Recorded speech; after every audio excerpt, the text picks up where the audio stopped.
I didn't mean for things to get so out of hand. It was supposed to be innocent when it started, but it's spiraled so far out of control that I don't know how I'm going to ever escape this. After 2 months of bland summer, August finally hit and I was completely done with the hot sun. I had just finished college in the spring and there wasn't much to do in my hometown. I spent most of my days hiking in the woods and hanging out with my few friends. At night I enjoyed drinking and listening to real-life horror stories. I don't know why, but real-life scary stories always fascinated me. The idea of what you see in horror films occurring in our reality was so heart-pounding, it always perked me up and put me on edge.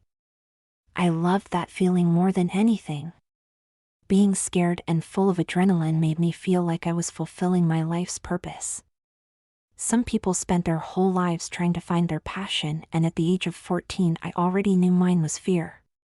My days got so boring as it was particularly hot, and I had no desire to go out in the sun.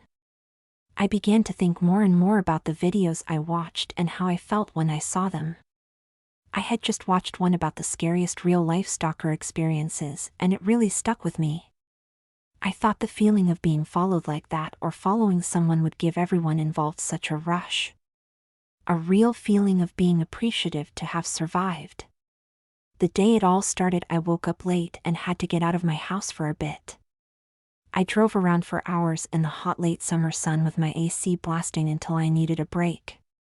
I pulled over for a second in a neighborhood about 15 minutes from my house. The neighborhood was quite large and the houses were some of the biggest in the whole area. I let out a big sigh and thought about what I should do the rest of my day. It was only 3 even though it felt like 7, and I was so sick of being bored. I wanted to be truly scared like the stories made me, or I wanted to truly scare someone that same way. That's when it finally hit me. The only fun I could see myself having was doing this, as nothing else seemed even remotely enjoyable to me. I decided to pick one of the houses in that nice neighborhood and watch it for the rest of the day. It made me excited just to think about it. Knowing the people had nothing to worry about because I'd never hurt anyone, but still mixed with the fun of giving them a bit of a scare, was the greatest thing in the world to me in that moment. I loved the idea of making one of those stories in real life, and the thought that maybe this family would write about what happened made me practically giddy with excitement. I started driving down the street debating which house to pull up close to. I chuckled to myself, as little did the family in the house I was going to pick know, but they were about to be in for quite a scary time. Then I saw the house I knew was the one. There was a family of 4 playing wiffle ball in the front yard. A daughter, a son, and a kind-looking mom and dad. I knew immediately that this was the perfect family. The children were very young, and the parents only looked around 40. The ideal choice for a horror story that people would want to tell their kids one day to scare them when they're bad. I pulled up across the street from the house, about 15 feet back from being directly across from them. Then I waited and watched and waited and watched, knowing that if this was going to be a story, that day one wasn't going to be anything special. From their perspective, it would just be that brief moment in time where you eventually notice the car and say to yourself, "Huh, that car's been there for a while, I wonder if they know the neighbors." The first little appetizer of terror, the calm before the storm. I waited until it got dark and then I got out of my car. I was nervous at first, but as I crossed the street and approached the home, I gained more confidence. I stepped onto the sidewalk in front of their house and checked my watch. It was 8:56 and the only light that was on was in their living room. I envisioned that they were watching a movie and thinking nothing of the car they briefly noticed earlier in the day. I took a few steps across the sidewalk until I was in the very front of their yard. I could see them now in the living room, and it was clear they were watching something. I got nervous again once I felt the grass beneath my shoes and looked everywhere to see if anyone was around. For a second I snapped out of my trance and realized how messed up what I was doing was. I quickly jogged back to my car and opened my door. I glanced back at the house for a moment and then got in and drove home. When I got home, I went straight to bed, and admittedly I was happier than I had been in a long time. The adrenaline I felt that night was more than I had the entire summer before that. I finally drifted off to a very calm sleep. That night I dreamed I had walked across their yard, opened their living room window, and sat down with them and watched a movie. They all welcomed me like I had known them for years, and we had a great time. The next morning, I woke up around 9 and tried to shake the idea of going back to the house. After the dream, though, it was impossible. I couldn't resist the idea of returning and following the family's activities. Maybe they would invite me in if they saw me all alone in my car enough. I could finally have a family that enjoyed spending time with me. I watched TV until about 3 in the afternoon, and then I decided it was time to head to the house. There was no point in fighting it. I wanted to keep watching the family, and, on some level, I think they wanted me to as well.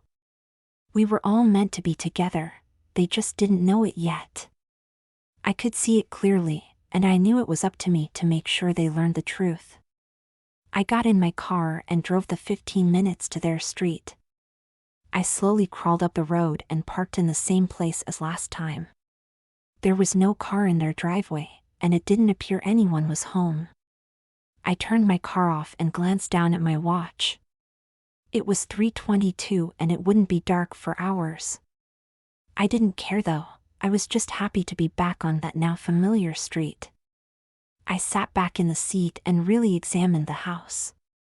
It was a large white house with 4 windows that were visible to me where I was. I knew one was the living room, as that was where I had seen them the night before. The upstairs 2 were likely bedrooms, I thought, and the other one appeared to be the kitchen. There were also 2 small windows above their garage. All of the lights appeared to be off, and there was no movement in the house. The calmness was fascinating to me, and I stared for hours at the house and yard, studying every inch. They had a pretty big yard for a house in this neighborhood, which meant a lot of potential for me. Even at this point, I fantasized about watching the way I was now from much closer, and a big yard was helpful for that. At around 6, the family pulled back into the driveway and the 2 kids jumped out, bouncing around excitedly. I practically pressed my face to my window to watch them. After waiting for so long, finally seeing the family made it hard to stay in my car. They walked into the house without even glancing in my direction, which was good. I continued to watch as lights turned on, and it was clear that they were heading to the living room for another movie night. Just the idea of watching a movie with them made me want to run to their front door, but I restrained myself. It wasn't time for anything like that yet, I had to be patient. I decided I'd get out of my car and go farther into their lawn than last time as soon as their movie was over. I watched them on their couch, sharing laughs and enjoying some movie that I wish I could have seen. At around 9, the movie ended, and after a 20-minute process, the living room light shut off and the lights in the 2 upstairs bedrooms turned on. They were only on for about 10 minutes though, until both shut off. I looked now at the dark house that I knew had a sleeping family inside. It was fascinating to think how easily I could harm them now if I chose to. The perception of a fallacy of safety in a house is something that will likely get many people hurt. The walls are not steel, and the windows are not unbreakable. If I wanted, I could enter their house right now. I didn't want to though, I couldn't do such a thing until they wanted me to. But my plan was to get closer tonight, much closer than yesterday. I waited another 15 minutes and then I got out of my car. I slinked across the quiet dark street and onto the sidewalk by the house. I quickly walked into their yard, making sure I went about 10 feet past where I did last night. South close, that if someone was in the living room, they would be able to make out my facial features. Luckily no one was though, and it appeared no one was awake. I decided to basically dare myself to walk all the way up to the living room window and look in. I glanced at the upstairs window one more time and then I quickly but quietly approached the living room. When I was right next to it, I looked inside and examined the dark room. There was the couch that I was used to looking at. I saw another chair that was blocked by my view and a lot of pictures on the walls of the family that I couldn't make out before. They all looked like such nice people. I loved just studying the details of their living room. Suddenly a light turned on by the stairs and I quickly hid in the bush by the window. I leaned up some so I could just barely see what was going on. The son looked like he was coming downstairs to get something to eat or drink. The kid reminded me of myself when I was younger. So many options and potential ahead, a feeling that I had grown more than bitter towards at this point in my life. He ran back upstairs with what looked like a glass of water and the light turned back off. I decided that I had more than overachieved for just my second night and I began to head back to my car. It was easy to forget, but the chances that a neighbor noticed something strange was always there. If I planned to be here daily, I would need to be smart about how I progressed my watching of the family. I did a light jog back to my car, glancing up and down the street as I did, but luckily, I didn't see any movement. I got in my car and took one last look back at the dark house. I glanced down at my watch and saw it was 10:17 and I realized I was by their window for even longer than I thought. I smiled to myself as I turned my car on and headed home. When I got home, I went to my room and laid down in my bed immediately. My adrenaline was pumping, and I laid wide-eyed staring at the ceiling, reflecting on what I had just done. It was such a rush. The family was literally in a scary movie, and they didn't even know it. I loved the idea of a real-life scary movie, and the thought of one that was safe but still real made me so excited. I couldn't even imagine sleeping, but after what was probably 2 hours of staring at the ceiling thinking about ideas of what to do next to watch the family even better, I realized I fell asleep when I woke up at 6:30 the next morning. When I got up, it was just barely light out and I rolled over trying to get comfortable. I knew though that there was no way I was going back to sleep, and then I opened my eyes wide as a thought hit me. I should go back to the house right now. I could watch the process of them slowly getting up and beginning their daily routines. Maybe they were leaving early today to do something fun, and maybe I could see that firsthand. The idea was so exciting I had to at least sit up in my bed. I looked out my window and saw the neighbors must have had someone stay the night. The view from my room on the second floor made it just barely possible to see the unfamiliar car, and it creeped me out. I knew it was likely normal, but the idea of a strange car on our quiet street was a sketchy thought even with a valid explanation. I got out of my bed and got dressed with a smile on my face. If that family ever did see my car, they would need a lot of time to really believe there was actually anything dangerous about it. Even if it scares you, I felt like there would need to be a lot more evidence before most people would actually make the fateful 911 call. I quickly tiptoed down the hallway to my car, trying my best not to make any noise, as the last thing I wanted right now was to wake anyone up. I got in my car and began the now routine drive to the neighborhood. I got to their street and headed down it, parking in roughly the same exact spot as the night before. I put my car into park and checked my watch. It was 7:01 and just barely light outside. All the lights in their house were still off, and I got comfortable as I stared at the house, studying all the details just like I had the last 2 days. The yard was really nice. It got me every time I looked at it. The grass was really well kept, and I definitely gave props to the dad for doing such a good job mowing. After about 45 minutes, the mom and dad's light turned on. It was 7:47 now, and seeing the bright light illuminate the dim house was an incredible sight. I saw clear movement in the room, and to my delight the light in the kids' room turned on as well, as I realized the mom was waking them up. Quickly all the lights in the house seemed to turn on, and it was like the holy grail for me. I watched with a huge smile on my face as all 4 members of the family appeared in the living room. Just as I hoped earlier, it seemed they were all going to do something.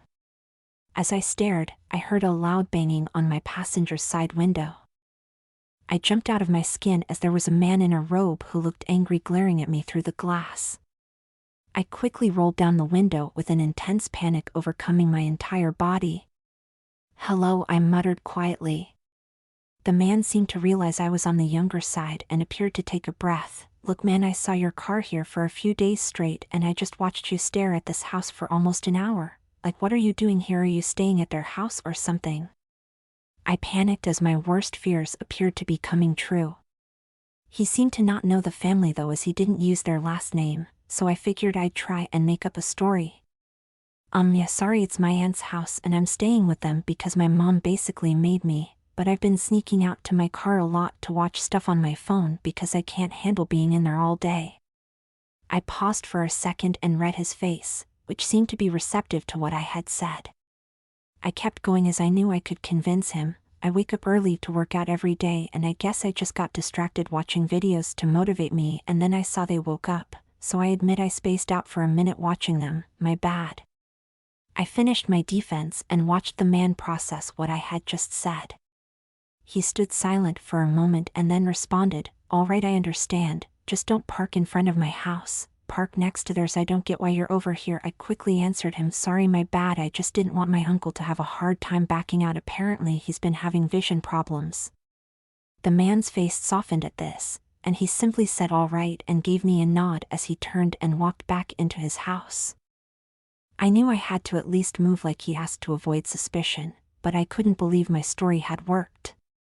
It's amazing what people will believe. No one seems to want to have to put in the extra work and time of thinking deeper about what they may have seen. I turned my car on and pulled closer to the house as quietly as I could. The family all seemed to be in the back part of the kitchen as I couldn't see them, so I put my car back into park and waited. My adrenaline was through the roof. After getting away with my story to the neighbor but then also having to move closer, I was both excited and terrified. I loved that blend though, which is something I had never even realized before that moment.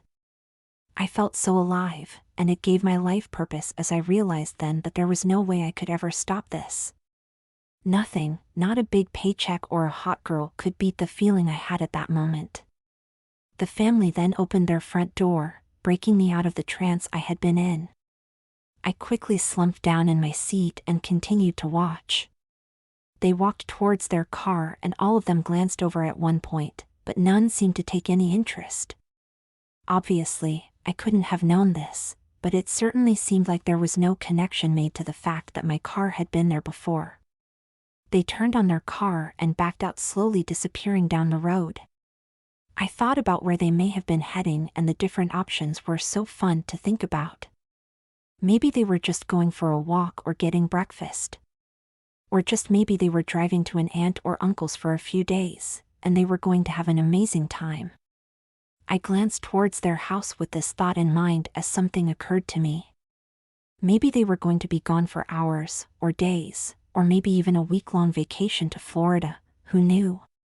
There was an extremely high chance I could enter their house somehow. It seemed like a bad idea, but I couldn't resist it. I looked around again and made sure the neighbor was back in his house and if anyone was walking down the sidewalk. There was nothing in sight, and I actually realized that the neighbor was on my side now, and if I entered their house, he wouldn't think anything of it because he thought I was staying there. I laughed to myself as the brief confrontation with the guy scared me so much, but it actually seemed like it would help me a lot in the long run. I decided I would wait for 20 minutes and see how much movement there was, and if there wasn't much, I would move closer and at least try the front door. I didn't notice a Ring doorbell or any cameras, so it seemed like I was in the clear to at least give it a shot. Worst case, I figured there was a valid explanation for why I was doing so, and the neighbor wouldn't think twice about it. This was really crucial because the neighbor who had confronted me was the only neighbor who really had a clear view of the front door. The houses on the other two sides were blocked, so no one would be able to see me at the door easily. I waited until 8:20 exactly, and when I didn't see anybody on the sidewalk, I opened my door and glanced around.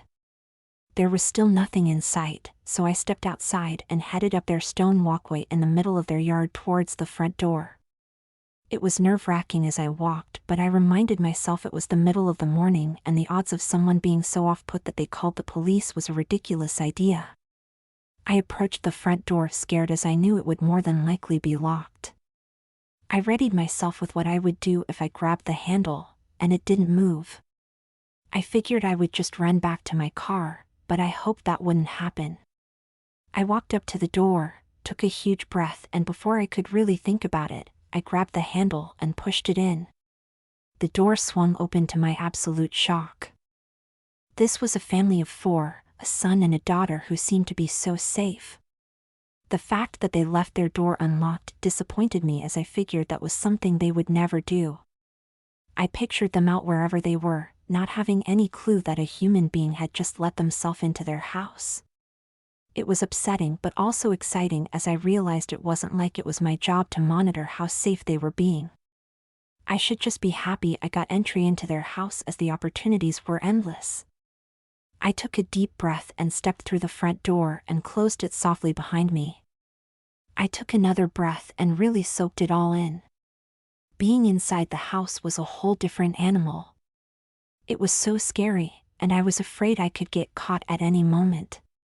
That adrenaline I had fallen in love with was pumping, and I decided I'd just look at every room and be out of the house in 10 minutes at most. I didn't want to take any big risks, as the idea of getting caught was something I still had to keep in mind. No matter how badly I wanted to spend the entire day in the house, I couldn't. I walked down their front hallway into the living room that I felt like I was very used to by now. I peered through the glass at my car, and the feeling of being on the other side was so strange. Seeing my car from the same view they would have was such a unique thing to experience. It looked so creepy just sitting there so close to the house. It made me feel uneasy even knowing it was my car. I walked through the kitchen next, which was only partially visible from the outside. After I got the downstairs layout down, I decided to head upstairs. I examined both the rooms, confirming that the one on the right was the parents and the one on the left was the kids. I felt guilty doing it, but I laid down in all 3 beds for a moment, as I couldn't resist the opportunity. There was also a guest room on the other side and a bathroom. After about 10 minutes passed, I decided to be safe and leave. I walked down to the living room and took one last big breath, soaking in the whole house and what I had just done. Just as I was about to head out, though, to my horror, through the living room glass I saw the family's car pulling into the driveway. They must have just been getting breakfast and not going away for a week. I looked around in a panic, trying to decide what to do. I rushed to their back door and quickly exited quietly, just as I heard the muffled sound of the front door opening and closing, along with both the parents' and kids' voices.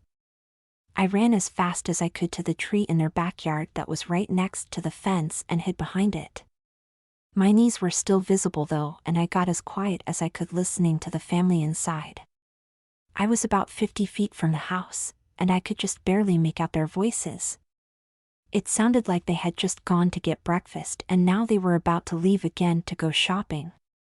After around 20 minutes of hiding, I heard their front door close and the sound of the car pulling away. When I was sure they were gone, I quickly half ran, half walked to my car and drove away as fast as I could without it drawing any attention. I realized in that moment just how lucky I was to get away without being caught. As I drove home, I reflected on what had just happened and I couldn't help but smile. I realized too I had been smiling the past couple days more than I had all summer.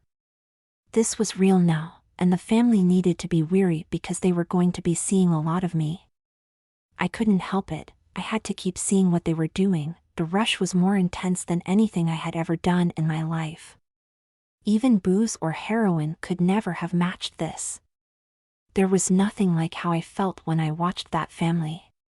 The rush made me feel so alive, and I couldn't believe that I had just been inside their house. There was nothing on earth, and I mean nothing, that was going to stop me from continuing to watch them.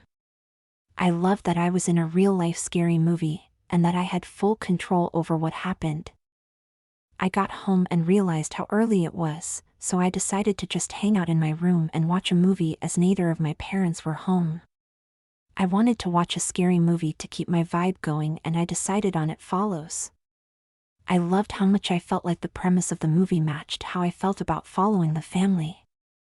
For those who don't know, It Follows is about a mysterious force that can take any human form, and it follows a person until they either pass the curse on to someone else through sex, or they die horribly if the entity walking towards them catches up.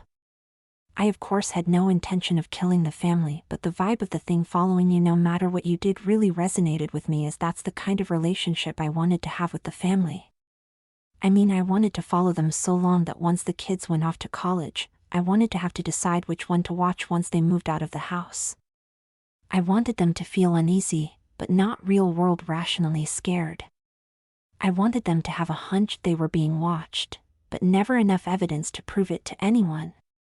I would have to be careful, but I figured I could do what I wanted to and never have anyone able to prove it. Just like a good scary story, a lot of fear, but in the end, no one gets hurt, so they are able to tell the tale one day. I was in real life creating a horror movie. I was making something that was just a thought, a reality, and I couldn't think of a better way to spend my time. I was becoming supernatural, that mysterious fear and the thought that you weren't really safe. Even if I knew they would never get hurt, knowing they didn't know that made me more excited. To them it would just be a weird itch, suspicion, a fear at 2 a.m. that you know no one would ever believe, but it still scared you just the same. This is when everything started to go downhill, because unfortunately at that moment a thought hit me for the first time, and it became impossible to shake. After watching the movie and thinking about the fear, I realized that maybe hurting them would be a good idea. Originally, I thought I wanted them to accept me one day and invite me in. That wasn't really true in my mind though, and I understood that this would likely never happen. I thought that hurting them somehow was the only way to raise the stakes, to make it like an actual horror film. In the beginning, something like this was impossible. Hurting someone never even seemed like something I would want to do. But after watching them and getting away with it, I felt like it was my destiny to make this into the kind of scary story that people would tell for years and years. Those kinds of stories don't have to be told by the people who were involved, because what happened was so dark that other people will recount the tale. In cases like that, the people involved are so traumatized that they have no desire to speak about what happened ever again. It pained me to think of, but I knew deep in my core that a story like this was what I wanted, and not only wanted, but I truly believed was meant to be. I felt like it was fate at this point. Something like this was bound to happen one day in my quiet town, and it might as well be me who did it. I wanted to push these ideas out and just be a normal person. I knew though I was meant for much more than that. I had to continue watching this family, and one day I had to do something I would consider to be messed up. I wasn't sure what, until after only a few minutes it occurred to me. I had to kidnap one of the children. I had to watch the family and then take one of them. I was frightened at the prospect of taking such a big step, but as soon as the thought crossed my mind, I couldn't get rid of it. I couldn't help the idea of stepping up the game and going from the subtle itchy fear to the true primal terror of never seeing your kid again. That was the only way to move up to the big leagues and have your story remembered for as long as I wanted it to be. I didn't want to take one of the kids though. The boy and girl both looked so happy that it seemed like actually taking one and making them sad may ruin the fun. I felt like it wasn't even up to me though, and it was simply fate. I ultimately decided that this was all new and that I should wait and watch before I even considered anything like that. I had finished the movie and thought about this for a while after, and my thoughts were broken by the sound of my dad getting home. I quickly locked my door to avoid having to talk to him. It was crazy how badly I didn't want to talk to my parents while I spent my time thinking about the family. It was like telling a group of people about a fetish. I just didn't want to be near either of them while I was in this mindset. I listened to my dad walk around for about 20 minutes before he left again. I let out a sigh of relief and then laid down on my floor staring up at the ceiling. I couldn't shake this family out of my mind. I loved being in a scary story. I never knew how much I could love anything until I started having that feeling. Everything else in life now felt second best, and there was no getting around it. At that point, even getting caught seemed worth it as long as it had been for a good reason. I loved the thought of being involved in the scariest story ever, having people fear it at night and having it be passed down at a campfire to terrorize your friends. I had to make this real-life horror story. All of the ones I have watched honestly seemed so fake that the thought of a truly real one was too tempting for me to ever forget. In that moment I decided for sure, it was destiny. I studied the white paint on the ceiling and accepted my fate. I was the villain in a scary movie. That was me now, and I think I always knew it on some level. Even though I never really thought about it like that before. I had to be the real-life monster because no one else would, and I cared about the story happening more than I cared about getting caught or hurting someone. I just laid there like that for a few hours staring at the ceiling before I finally sat up as my parents both got home. I thought about what to do then as I heard them talking downstairs and didn't want to stay in the house for much longer. I glanced at my car parked on the street and caved to my desires and decided to go back to the house. I figured I could just watch without going too in depth and there wouldn't be an issue. I didn't expect anything other than catching a few glimpses and watching until they went to bed, which was totally fine with me. Just because this was going to end with their suffering, doesn't mean we were even close to that point yet. A good story builds suspense. All the worst scary movies and stories have the ending rushed, and I always found that so frustrating. You can't sleep on the subtle details, the slow progression that leads to a big finale. I doubted the family even suspected anything or thought something was off. That wasn't good enough for a big finale, not yet. There had to be more of a build, more fear of being watched and the irrational feeling that something was off. I had to have the family be on edge before going through with my final plan. We weren't close yet, we were still so early in the story that if I went for something crazy now it wouldn't even be remembered. It would be a sad tale with the emphasis being on the child going missing, but it wouldn't be a true horror story. I needed the family to fear me in order to achieve what I wanted. In fact, I didn't need them to fear me myself necessarily, but just the idea of the unknown and the feeling of not being safe in your own home. It gave me some peace to know that even though I was eventually going to do something dramatic, it wasn't going to be that day, or the next. I had to let the feeling of fear grow before I could strike. That was the only way to make this the kind of story that would be worth it in the long run. Sure, it was fun to scare people, but in order to be a level above just scaring people, it had to have a true narrative. A beginning, middle, and the kind of end that would make it live on in infamy for hundreds of years to come. As it got dark, I left my house and slowly headed back to the neighborhood. I was nervous at this point after being so close to being caught and the confrontation with the neighbor, but I knew I was still in the clear. I think knowing what my long-term plans were made me more nervous too, but I was aware those feelings were irrational as no one alive had any idea what my intent was. I arrived at the neighborhood as it was just starting to get completely dark outside. I slowly crept up the street glancing at each side to see if there was any movement. There wasn't much other than two people walking their dogs who didn't pay my car any attention. I approached the house and saw that only the living room light was on. I looked at my watch and it was 8:14 and only going to get darker still as it was only a bit past sunset. I glanced at the house of the neighbor who had seen me and saw that many of his lights were on. I was nervous about this, but I reminded myself that he thought I was a relative of theirs and didn't think anything suspicious was going on. At least as far as I knew, but that seemed like the kind of situation where if he was suspicious, he would have just asked them about it. I crept up to the previous spot and barely breathed for about 20 minutes as my nerves were at an all-time high. After those 20 minutes of nothing though, I relaxed and really got into watching. The family seemed to have movie nights a lot and that night was no different. They seemed to laugh and smile a lot during the film. As the movie appeared to end and it seemed like everyone was going to bed, the dad walked up to the window and glanced outside. He seemed to be looking at my car and I got nervous again and slouched down in my seat. I averted my eyes for about 30 seconds and then glanced back. To my horror, the dad was still looking at my car and he even seemed like he was squinting to try and see into it. My heart dropped and I looked away again before I ventured to glance back after about a minute. He was still looking but less intently, and while I was glancing, he walked away into the part of the kitchen I couldn't see. I remember how scared I was in that moment. The dad was clearly looking at my car and he seemed to notice that it had been there before.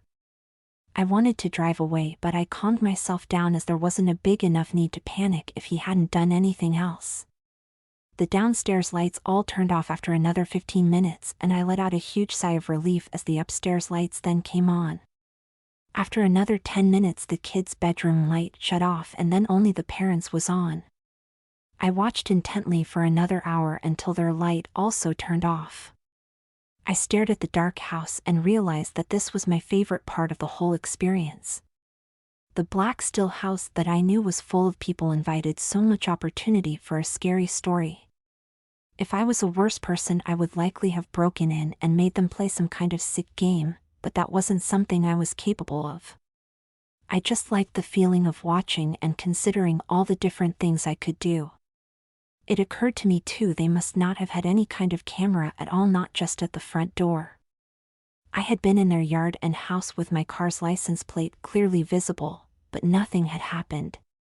This only helped to relax me and make me more excited to keep watching. As I looked on for 2 more hours, I really considered all my options. I still wanted to keep my previous plan of taking one of the kids. I just felt like that would be a true quiet neighborhood, not safe after all, type of story, and that's something that could devastate a community for many years to come. I remained looking at the house like this for a few more hours before I decided around midnight that it was probably time to get going.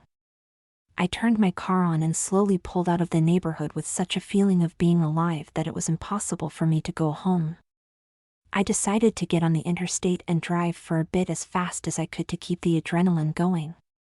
I hopped onto the freeway and started flooring it and really reflected on what I had been doing and what I planned to do. I loved my new life. My old life had problems and girl drama and the knowledge that I failed my parents in their mind. But not this one. This life was full of excitement and the promise of being remembered.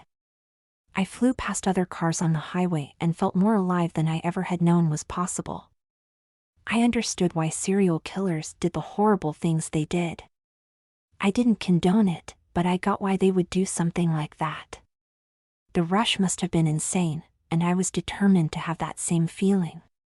I drove for about 2 hours on the highway as fast as possible before it dawned on me how much of a risk I was taking for no reason. I got off at the closest ramp once it really occurred to me, and I figured it was time to head home for the night. I had been getting into a state almost like a trance where a different part of me took full control. That part wasn't scared of being caught, or the police, or any human being. I liked this part of me. I believed he was capable of violence even if I wasn't. I backtracked to my house, and when I finally got home it was around 5 a.m. and just barely beginning to look like morning. I laid down in bed and fell asleep almost immediately. I woke up late, around 10 a.m., and both my parents had already left for work. I sat up and stared at the ceiling as I thought about what I should do that day. Obviously, the only answer was going back to the house, even though I truly did try and think of something else. It was just impossible now. I wanted a good plan, something creative that would provide me with some real excitement. I made the choice to wait until sunset to go do whatever I was going to, in order to let the situation cool off some and to really build my anticipation.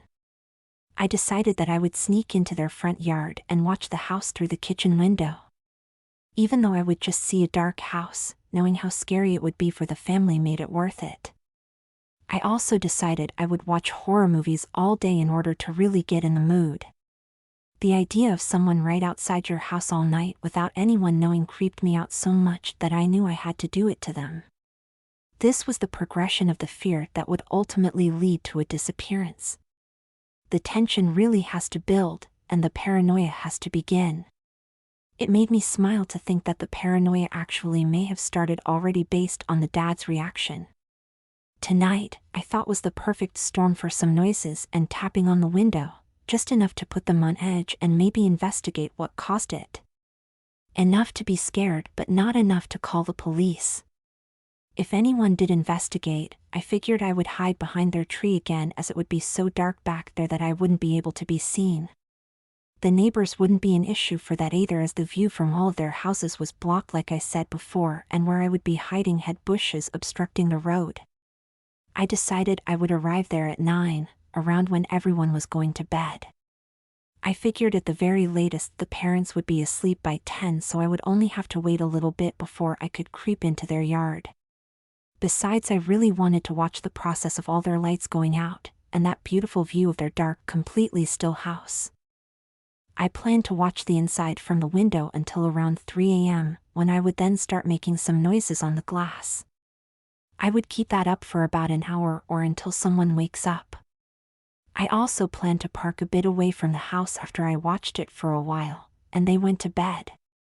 I figured having the car there if they were investigating the noise may lead to a police call, and that would still be way too early. I didn't want to risk being sold out by something as dumb as my car's license plates. My plan seemed good, and once I was sure of it, I began to watch scary movies. I started with A Nightmare on Elm Street, and it made me want to put on a mask to scare them. I thought about that for a while but figured the scariest thing was a person's normal face. No mask means they have no fear of being seen, and that is a terrifying prospect. Plus, every person's face being so different is almost scarier on its own than famous faces from a scary movie like Freddy, Jason, or Leatherface. Those masks and faces are so famous that it doesn't create the same fear as a face you don't recognize at your window in the middle of the night. To me, nothing is as scary as that.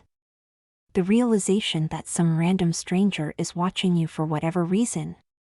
Your mind could go anywhere in that moment. Are they here to rob or kill me? Thinking of all of those factors, I decided not to wear a mask, as my own somewhat pale and attractive face would scare them far more if they ever ended up seeing it. I watched a couple more movies that worked only to get me more ready, and by the time it was 7 and my parents had come home, I was anxious to get going. My mom forced me to talk to her for about 20 minutes about my day, which I hated. In this moment, I didn't want to even remember I had parents to disappoint. I wanted to be completely free of the feeling of letting anyone down. They were the one thing that didn't work for my plan, and I began to consider that they may have to go. After I talked to my mom, I watched one more movie, and once 8:30 hit I couldn't even sit still. I decided to leave then and just take my time getting there. I walked down the hall and briefly told my mom and dad I was going to a friend's house. They seemed to believe it, as they had no reason not to, and I shook my head to myself, trying to forget how badly I wanted them gone. I got in my car and slowly headed to the house, stopping for gas on the way just to kill some time. I arrived on their block a little after 8:50 and crept up the street as slowly as possible. As I got closer, I didn't even see anyone walking a dog, which I took as a sign that it was going to be a good night. I approached the house and saw only the parents' light was on. I parked in the new normal spot and only had to wait 5 minutes before the light turned off. It was awesome. Lights out early was so encouraging on a night like that. Even though I was excited, I was also very nervous. I didn't forget how much a risk all this still was. I drove down the street for about 2 minutes and parked on the opposite side of the house. After I stopped, I glanced around but didn't see any movement. Just a couple of lights on in the houses on either side. I wasn't worried about that though, as I was far enough down the street that these houses wouldn't have seen my car before. I cracked the door and slowly stepped out and crossed the street. I walked as normally as I could down the sidewalk, doing my best not to draw any attention to me. I liked knowing that I didn't have a weapon with me either, so in the absolute worst case there was nothing like that to worry about. I approached the house after a couple minutes and paused for a moment, examining my favorite view. The house just had such an aura to it now. I slowly walked up the sidewalk until I was facing it head on. I examined all the windows and didn't see any movement at all. I checked my watch, and it was 9:16 and the neighborhood was quiet. I jogged as quietly as I could up to the kitchen window, and I adjusted myself between the bushes and the house in a way where I was sure I couldn't be seen from the street.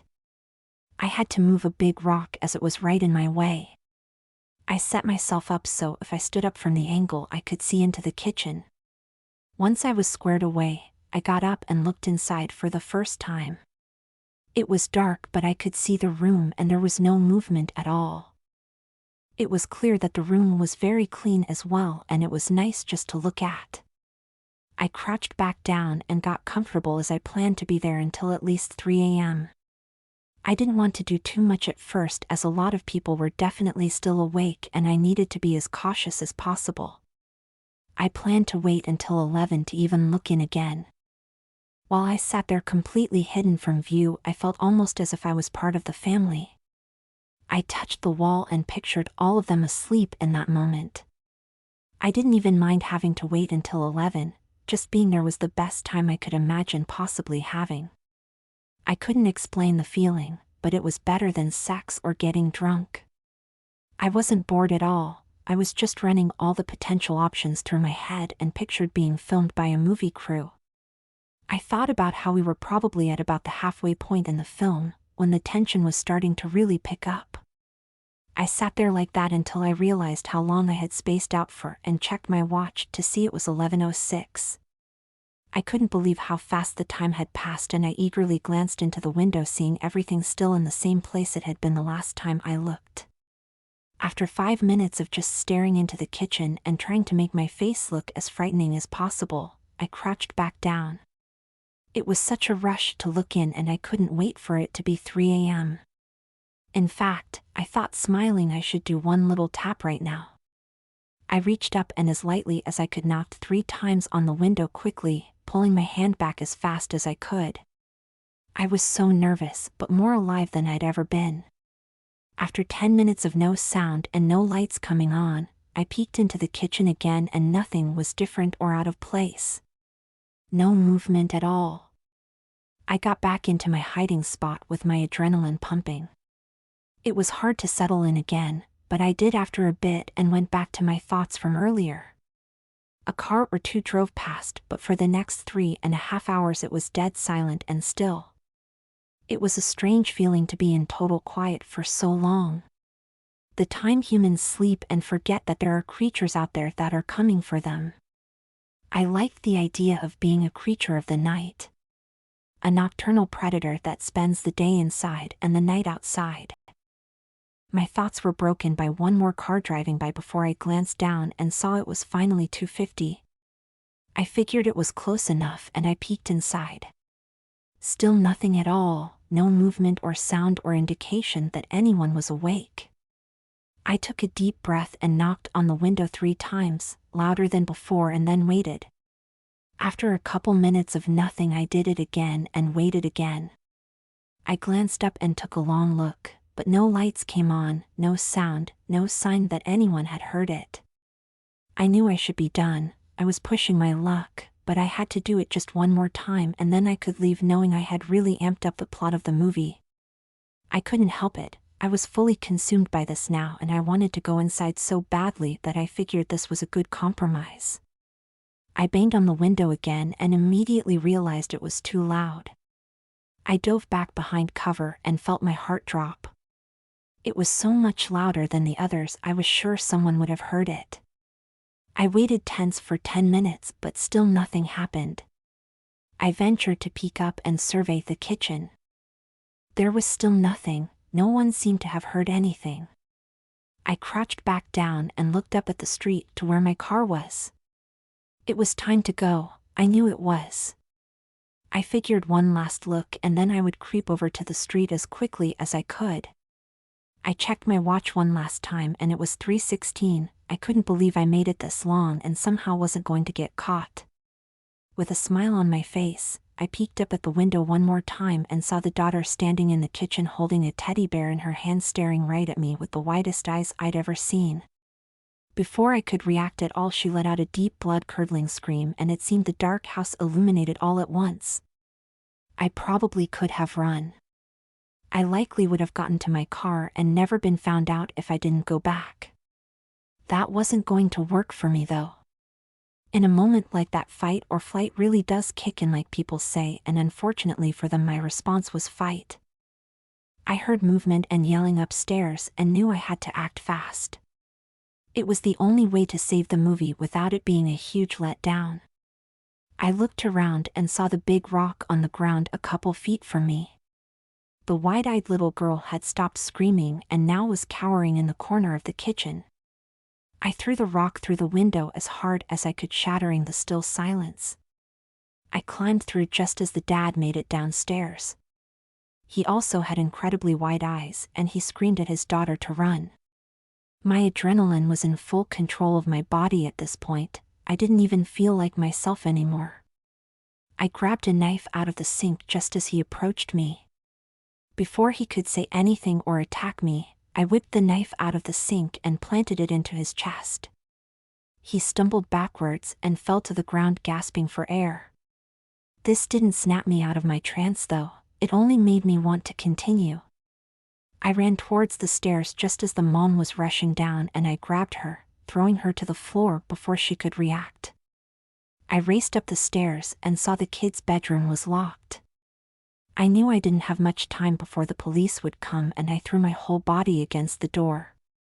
It collapsed and I jumped up quickly looking around the room. The two kids were hiding in the corner, the boy in front of the girl protecting her with a baseball bat. I wasn't worried though, I was in too deep at this point and the little league bat wasn't something that concerned me. I ran at the kids surprising the little boy and easily knocked the bat out of his hands. I pushed the little girl into the wall knocking her down too and examined the scene.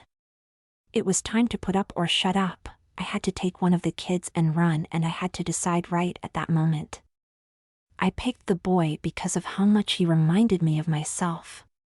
He was knocked out, so I picked him up, which was easy because he was super light, and I ran down the stairs away from his knocked out sister. I stumbled down the stairs as quickly as possible and saw his mom at the bottom motionless. As I ran by her, she didn't seem to be breathing, but I wasn't sure. I saw the dad in the kitchen though, and he was definitely dead. I pushed the front door open and ran out expecting a sea of attention, but I didn't see anything different. Some lights were on, but no one had done anything different than normal. I realized I still had the sun in my arms, and I turned and sprinted towards my car. I was approaching it when I finally heard sirens coming from the other direction. I realized the police were at least coming, so I began to rush. The kid woke up and realized what was happening and tried to push me off of him. I quickly grabbed him tighter and hugged him into my body to try and calm him down, but after 5 minutes of struggling in the street, he went limp in my arms. I glanced down at his face that I had been trying to avoid and it seemed cold and expressionless, and I realized he had suffocated in my arms. It was too late for sympathy, and I laid him down in my back seat as I glanced around and saw nothing. I got into my car and looked back at him, but he wasn't going to move ever again. I looked at my watch and it was now 3:31 and it didn't seem like much had happened other than the sirens in the distance that were getting a bit louder. I put my car in drive and left the neighborhood. I debated going home, but it was too late for that now. I just drove and considered crossing the border into Canada, but I decided not to. I opted to go over to the next town, and then the next, and the next until I crossed state lines and realized my best bet was to hide the boy in the Adirondack Mountains. I buried him deep in the woods, feeling a sense of regret for the first time. I continued to drive worrying about whether the police were after me. Plus, I wanted to escape the guilt of killing 2 people. I knew for sure that the dad and son were dead, and the mom may have also been. I continued driving west and I tried to push these thoughts out of my mind. I couldn't though. Every time I cried for them it turned into a smile. I had really made a scary movie with real stakes. The neighborhood would be talking about it for 100 years to come. The town now had a legend and I felt more accomplished than I ever had, but it still kept coming back. I had murdered people, at least 2 for sure, and I thought the police were definitely going to find me. After weeks of traveling across the country though, nothing happened. I even saw a news clip talking about the missing boy and they said they had no leads.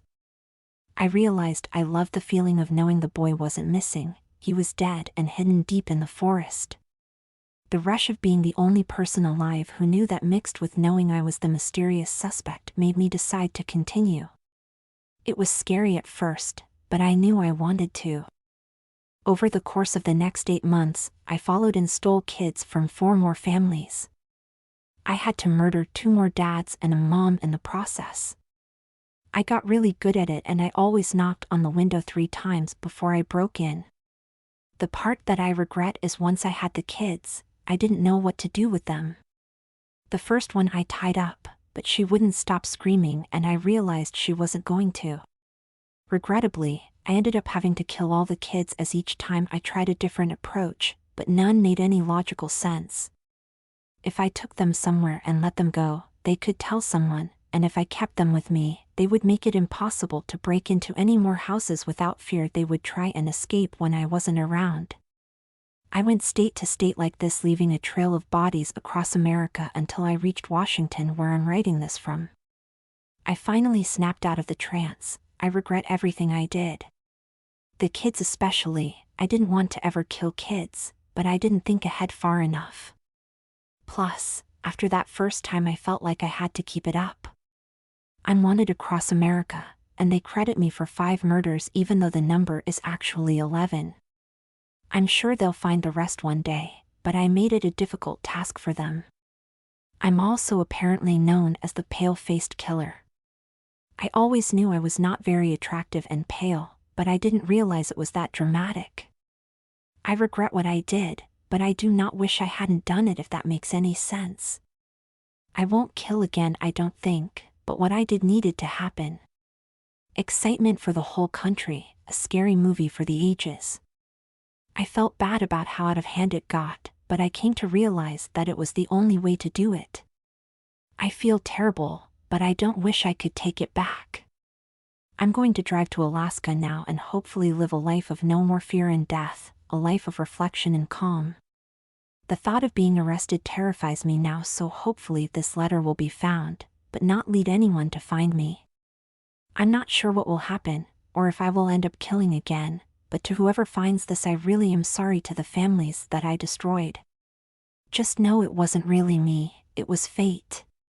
This park is beautiful, and I apologize to whose day it ruins that reads this.